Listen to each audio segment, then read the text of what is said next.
ఓం శ్రీమాత్రే నమః. ఈ లక్షణాలు ఉన్న స్త్రీలు ఇంట్లో ఉంటే లక్ష్మీదేవి ఎప్పటికీ అడుగుపెట్టదని శాస్త్రం చెబుతుంది. ప్రతి స్త్రీ కూడా లక్ష్మీదేవి అనుగ్రహం కావాలని కోరుకుంటుంది. లక్ష్మీదేవి అంటే సాక్షాత్తు ధనానికి అధిపతి.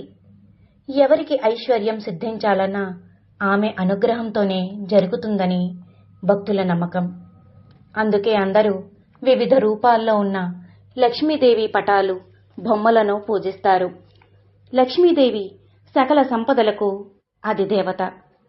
తల్లి అనుగ్రహం ఉంటే చాలు అన్నీ లభిస్తాయి అంటారు మన పెద్దలు, పండితులు. త్రిమూర్తులలో ఒకరైన శ్రీ మహావిష్ణువు భార్య లక్ష్మీదేవి. సిరి సంపదలకు అధిదేవత, జీవన సౌభాగ్యానికి దివ్య ప్రతీక. లక్ష్మీదేవి ఈ లక్షణాలు ఉన్న స్త్రీలు ఉండే ఇంట్లోకి ఎప్పటికీ రాదు, అడుగు పెట్టదు అని శాస్త్రాలు చెబుతున్నాయి. మరి ఆ శాస్త్రాలు ఏమి చెబుతున్నాయో, ఎలాంటి స్త్రీలు ఉన్న ఇంట్లోకి లక్ష్మీదేవి అసలు రాదు అనే విషయాన్ని మనం వివరంగా ఈ వీడియోలో తెలుసుకుందాం. అయితే ఈ వీడియో చూస్తున్న మీరందరూ కూడా ఓం శ్రీ మాత్రే నమః లేదా ఓం శ్రీ లక్ష్మీదేవి అయి నమః అని ఒక చిన్న కామెంట్ చేయండి. ఆడవారిని ఇంటికి శ్రీ మహాలక్ష్మిగా భావిస్తూ ఉంటారు. ఆ ఆడవారు చేసే కొన్ని పనుల వల్ల ఇంట్లోని లక్ష్మీదేవి పోయి మీ ఇంట్లోకి దరిద్ర దేవత ప్రవేశిస్తుంది అని పండితులు అంటున్నారు. ప్రతి వ్యక్తి సుఖ సంతోషాలు ఆ ఇంటిని మెయింటెనెన్స్ చేసే, అలాగే అందరినీ జాగ్రత్తగా చూసుకునే బాధ్యత ఉంటుందని. ప్రాచీన కాలం నుండి మన భారతీయులు ఇంటి కూతుర్ని, కోడల్ని, భార్యను లక్ష్మీదేవిగా భావిస్తూ వస్తున్నారు.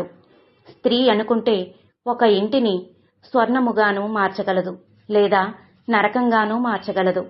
శాస్త్రం ప్రకారం ఆడవారు కొన్ని పనులను అస్సలు చేయకూడదు. కాదని చేస్తే లక్ష్మీ కటాక్షం తగ్గిపోతుంది. అంతేకాదు, ఈ తప్పులు చేసే స్త్రీ ఉన్న ఇంటికి లక్ష్మీదేవి రాదు, అడుగు కూడా పెట్టదు. ఈ లక్షణాలు ఉన్న స్త్రీ ఉంటే ఇంటిని లక్ష్మీదేవి అస్సలు ఇష్టపడదు. మొదటగా, ఏ ఇంట్లోని ఆడపిల్ల అయితే కాలితో చీపురును తొక్కుతుందో లేదా తన్నుతుందో ఆ ఇంటికి లక్ష్మీదేవి రాదు. ఇంట్లోని ఆడపిల్ల చీపురును తొక్కడం, తన్నడం వంటి పనులు అస్సలు చేయకూడదు. దానివలన దరిద్ర దేవత ఇంట్లోకి వస్తుంది. దరిద్రం ఉన్న చోట లక్ష్మీదేవి ఉండదు. చీపురును లక్ష్మీదేవిగా భావిస్తూ ఉంటారు కాబట్టి ఆడవారు ఎప్పుడూ కూడా చీపురును కాళ్లతో తొక్కడం, తన్నడం వంటి పనులు అస్సలు చేయకూడదు. అలాగే ఆడవారు కుక్కరు, కడాయి, అట్ల పెనం వంటివి శుభ్రం చేయకుండా గ్యాస్ స్టవ్ పైన పెట్టి అలాగే నిద్రించకూడదు. అలా అశుభ్రమైన పాత్రలను పొయ్యి మీద పెట్టి నిద్రించే స్త్రీ ఉన్న ఇంటికి ఎప్పటికీ లక్ష్మీదేవి రాదు. ఆ ఇంట్లో ఎప్పుడూ దుఃఖం ఏర్పడుతుంది. ఆర్థిక కష్టాలు ఎక్కువగా ఉంటాయి. అలాగే ఏ మహిళ అయితే కాలుతో తన్నుతూ తలుపును తెరుస్తుందో అలాంటి స్త్రీ ఉండే ఇంట్లో కూడా లక్ష్మీదేవి ఉండదు. ఆ స్త్రీ వల్లనే ఆ ఇల్లు లక్ష్మీదేవి అనుగ్రహాన్ని కోల్పోతుంది. ఆడవారు తెలియక ఇప్పటి వరకు ఈ తప్పును చేస్తూ ఉంటే ఇకనైనా ఆ అలవాటును మానుకోండి. గుమ్మానికి ఎదురుగుండా కూర్చొని అన్నం తినే స్త్రీ ఉండే ఇంట్లో కూడా లక్ష్మీదేవి ఉండదు. అలాగే రాత్రి సమయంలో అంట్లు శుభ్రం చేయకుండా పడుకునే స్త్రీ ఇంట్లో కూడా లక్ష్మీదేవి ఉండదు. అసలు ఆ ఇంటికి రాదు కూడా. రాత్రి సమయంలో ఆడవారు ఎట్టి పరిస్థితుల్లోనూ కూడా ఇంటిని శుభ్రం చేయవద్దు. అలాగే చీపురుతో ఊడవకూడదు. ఏ స్త్రీ అయితే ఇంట్లో ఎప్పుడూ పడుకుని ఉంటుందో ఆ ఇంట్లోకి లక్ష్మీదేవి రాదు. అంతేకాదు, ఆడవారు అలా ఎప్పుడూ పడుకుని ఉంటే ఇంట్లో వారికి కీడు జరుగుతుంది. స్త్రీలు ఉదయాన్నే నిద్రలేచి ఇల్లు వాకిలిని శుభ్రం చేసి లక్ష్మీదేవిని ఆహ్వానిస్తూ ఇంటి ముందు ముగ్గు పెట్టాలి. ఇలా చేయటం వల్ల లక్ష్మీదేవి ఇంటికి వచ్చి శుభాలను కలుగజేస్తుంది. లక్ష్మీదేవి కటాక్షం కోసం ఆడవారు తప్పక ఆచరించవలసిన నియమాలు ఇవి. లక్ష్మీదేవి కృప కలగాలని చాలామంది రకరకాల పూజలు చేస్తూ ఉంటారు. మనం ఎంత సంపాదిస్తూ ఉన్నా కూడా అది చేతిలో ఉండదు. అయితే ఇంట్లో లక్ష్మీదేవి ఇప్పటికీ ఎప్పటికీ ఉండాలని అనుకుంటూ ఉంటారు. ఇంట్లో ఎప్పుడూ లక్ష్మీదేవి ఉండాలంటే మాత్రం కొన్ని నియమాలు తప్పనిసరిగా పాటించాల్సిందే. అవి ఖచ్చితంగా అమలు చేస్తేనే ధనలాభం కలుగుతుంది. మీ చేతి నిండా డబ్బు ఉంటుంది. మీరు పట్టిందల్లా బంగారం అవుతుంది. డబ్బు కావాలని ఎవరికి మాత్రం ఉండదు. లక్ష్మీ కటాక్షం కోసం ఎదురు చూసేవాళ్లు ఎంతమంది ఉంటారు? కూటి కోసం కోటి విద్యలు అన్న విధంగా డబ్బుల కోసం కూడా ఎన్నో రకాలుగా ప్రయత్నాలు చేస్తూ ఉంటారు. డబ్బు సంపాదించడానికి మనిషి నిరంతరం పోరాడుతూనే ఉంటాడు. నిజానికి లక్ష్మీ కటాక్షం ఉంటే డబ్బు ఎక్కువగా ఉండటం మాత్రమే కాదు, మనిషికి డబ్బు ఎంత అవసరమో ఆ డబ్బును ధర్మన్యాయ మార్గాల్లో సంపాదించడం కూడా అంతే ముఖ్యం. లేదంటే మనిషికి మనశ్శాంతి అనేది కరువవుతుంది. డబ్బును కష్టపడి సంపాదిస్తే కలిగే తృప్తి వేరు. అంత కష్టపడి సంపాదించిన డబ్బు నిలవకపోతే చాలా సమస్యలు ఎదురవుతూ ఉంటాయి. ఆ సమస్యల నుంచి బయటపడాలంటే లక్ష్మీదేవి కృప మన మీద పుష్కలంగా ఉండాలి. లక్ష్మీ కటాక్షం ఆడవారి ప్రవర్తన వల్ల సిద్ధిస్తుంది అంటే నిజమనే చెప్పవచ్చు. స్త్రీలు ఇంటిని ఎప్పుడూ శుభ్రంగా ఉంచడం, ఎప్పుడూ లక్ష్మీదేవిలా ప్రసన్నంగా కనిపించడం, ఇలాంటి వాటి వల్ల ఇంటికి ఎంతో మంచి జరుగుతుంది. ప్రతిరోజు ఉదయం పాలు కాయడంతోనే ఆడవారు రోజును ప్రారంభించడం చేస్తారు. అయితే పాలు కాచే సమయంలో ఒక చిన్న పని చేయడం వల్ల వచ్చిన డబ్బు మీ ఇంట్లో నిలుస్తుంది అని పండితులు చెప్తున్నారు. లక్ష్మీదేవి పాల సముద్రం నుండి ఉద్భవించడం వల్ల లక్ష్మీదేవికి పాలు అంటే చాలా ఇష్టం. అంతేకాక పాలు ఆవు నుండి రావడం వల్ల పాలను లక్ష్మీ స్వరూపంగా భావిస్తాం. అందువల్ల ప్రొద్దున్నే పాలు కాచే ముందు పొయ్యిని శుభ్రపరిచి పొయ్యి మీద తడి క్లాతుతో శుభ్రం చేసి బియ్యపిండితో ముగ్గు వేయాలి. తర్వాత పొయ్యికి పసుపు కుంకుమ బొట్లు పెట్టాలి. ఆ తర్వాత అగ్నిదేవుడికి నమస్కరించి ఆ తర్వాత పాలను కాయాలి. ఒకవేళ పాలు పొంగితే అందులో 2 బియ్యపు గింజలను కూడా వేయాలి. కాచిన పాలు చల్లారడానికి మూత మాత్రం తీయకూడదు. ఎందుకంటే ఇంటిలో ఉన్న డబ్బు కూడా ఆవిరిలా ఆవిరైపోతుంది. ఏ ఇంట్లోని ఆడవారైతే పాలు కాచే ముందు ఈ నియమాలను పాటిస్తారో ఆ ఇంట్లో అంతా మంచి జరుగుతుంది. లక్ష్మీదేవి కటాక్షం కలిగి ఆర్థిక బాధల నుండి బయటపడవచ్చు. అంతేకాకుండా అలాంటి ఇంట్లో ఎప్పుడూ సంతోషం, ప్రశాంతత ఉంటుంది. స్త్రీలు ప్రతిరోజు ఈ పనులు చేస్తూ మేము చెప్పిన నియమాలు పాటిస్తే చాలు, ఆ ఇల్లు లక్ష్మీ నివాసంగా మారుతుంది. లక్ష్మీదేవి ఆ ఇంటిని వదలమన్నా వదలదు. పేదరికం అనేది ఆ ఇంటి దరిదాపుల్లోకి కూడా రాదని శాస్త్రాలు చెబుతున్నాయి. ఇల్లు లక్ష్మీ నివాసంగా మారాలి అంటే ఇంట్లోని ఆడవారు అనగా ఆడవారు కొన్ని నియమాలను తప్పనిసరిగా పాటించాలి. అంటే కొన్ని పనులు చేయాలి, కొన్ని పనులు చేయకూడదు. మొదటి నియమం ఏమిటంటే మన సనాతన ధర్మం ప్రకారం సూర్యోదయం, సూర్యాస్త సమయంలో పొరపాటున కూడా నిద్రించకూడదు. స్త్రీలే కాదు, పురుషులు కూడా ఈ సమయంలో నిద్రించకూడదు. అలా ఎవరైతే నిద్రించకుండా ఉంటారో వారి ఇల్లు లక్ష్మీ నివాసంగా మారుతుంది. అలాగే ఉదయం 5 గంటల కల్లా నిద్ర లేవాలి. 7-8 గంటల వరకు లేదా బారెడు పొద్దెక్కే వరకు ఏ ఇంట్లోని వారైతే నిద్రిస్తూ ఉంటారో ఆ ఇంట్లో లక్ష్మీదేవి ఉండదని శాస్త్రాలలో చెప్పారు. అదేవిధంగా సాయంకాలం 5 నుండి 7 గంటల మధ్యలో స్త్రీలు, పురుషులు పొరపాటును కూడా నిద్రించకూడదు. అప్పుడే ఆ ఇంట్లో లక్ష్మీదేవి స్థిరంగా నివాసం ఉంటుంది. ఇక రెండవ నియమం ఏమిటంటే ఉదయం నిద్ర లేవగానే 2 చేతులను చూసుకోవాలి. మీ 2 చేతులను చూసుకుంటూ కరాగ్రే వసతే లక్ష్మి, కరమధ్యే సరస్వతి, కరమూలే స్థితా గౌరి, ప్రభాకే కర దర్శనం అని మన చెయ్యిని చూసుకొని చదివి ఆ తర్వాత బయటకు వచ్చి లక్ష్మీదేవి చిత్రపటాన్ని చూడాలి. తక్షణమే మనం వాడిన బెడ్షీట్ని మరియు దుప్పటిని ఒకసారి విదిలించి నీటుగా మడత పెట్టుకోవాలి.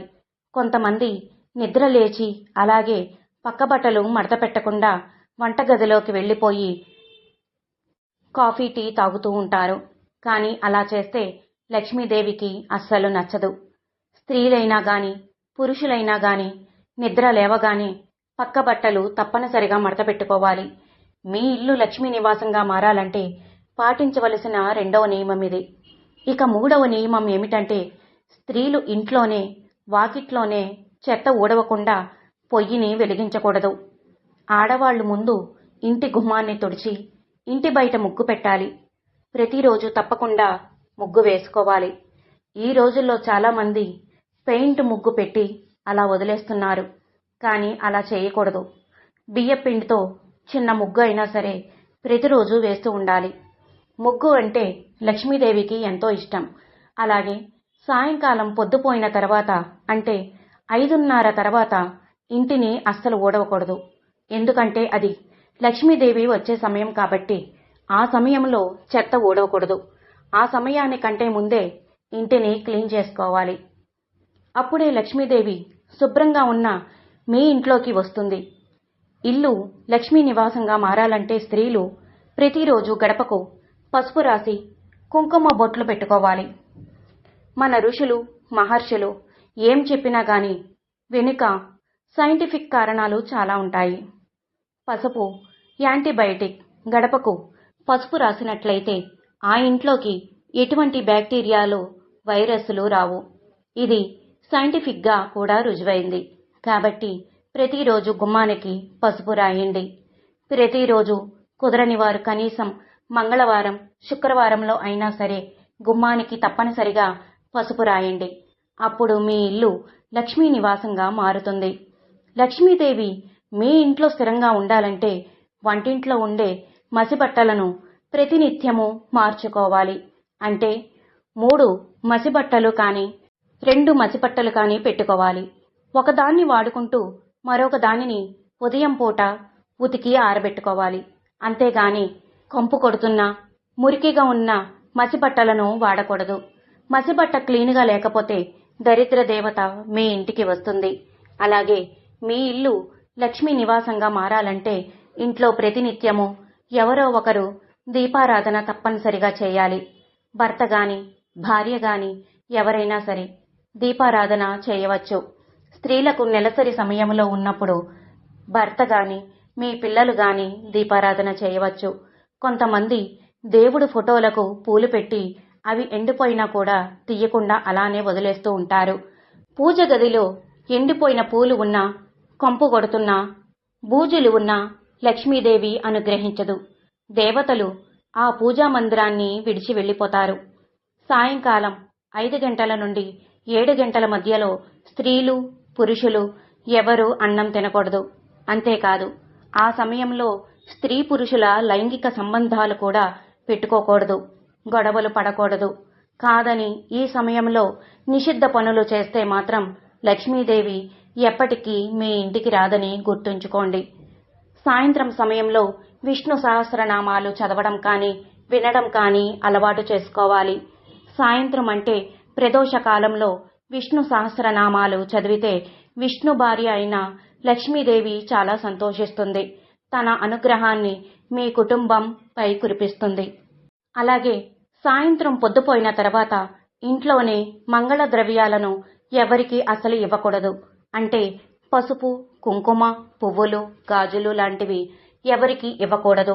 పండుగ సమయంలో వాయినంగా ఇవ్వవచ్చు కానీ అప్పుగా మాత్రం అస్సలు ఇవ్వకూడదు. అలాగే ఉప్పు పాలు పెరుగు బియ్యం నగలు డబ్బు ఇటువంటివి సాయంకాలం అంటే సూర్యాస్త సమయం తర్వాత ఎవరికీ ఇవ్వకూడదు. ఇస్తే లక్ష్మి కరిగిపోతుంది. ముఖ్యంగా స్త్రీలు రాత్రి పడుకునే ముందు మాంగళ్యాన్ని అస్సలు తీయకూడదు. గాజులు తీసినా పర్వాలేదు కానీ మంగళసూత్రాన్ని మాత్రం అస్సలు తీయకూడదు. పరమ పవిత్రమైన మంగళసూత్రంలో పిన్నీసులు పిన్నులు తాళాలు వంటివి ఇనుప వస్తువులు పెట్టకూడదు. ఇలా పెడితే మీకు మాంగళ్య దోషం కలుగుతుంది. లక్ష్మీ అనుగ్రహం కూడా తగ్గిపోతుంది. స్త్రీలు వారు ధరించిన గాజులను పూలను వేరే వారికి పంచిపెడితే లక్ష్మీదేవి ఆగ్రహానికి గురవుతారు. చాలామంది ఆడవారు గాజులు ఎక్కువగా వేసుకున్నప్పుడు చెల్లెళ్లకు తోడి కోడలు నా దగ్గర ఎక్కువగా గాజులు ఉన్నాయి, నువ్వు 2 వేసుకో అని తమ చేతికి ఉన్న గాజులను తీసి వేరే స్త్రీలకు ఇస్తారు. కానీ అలా పంచిపెట్టకూడదు.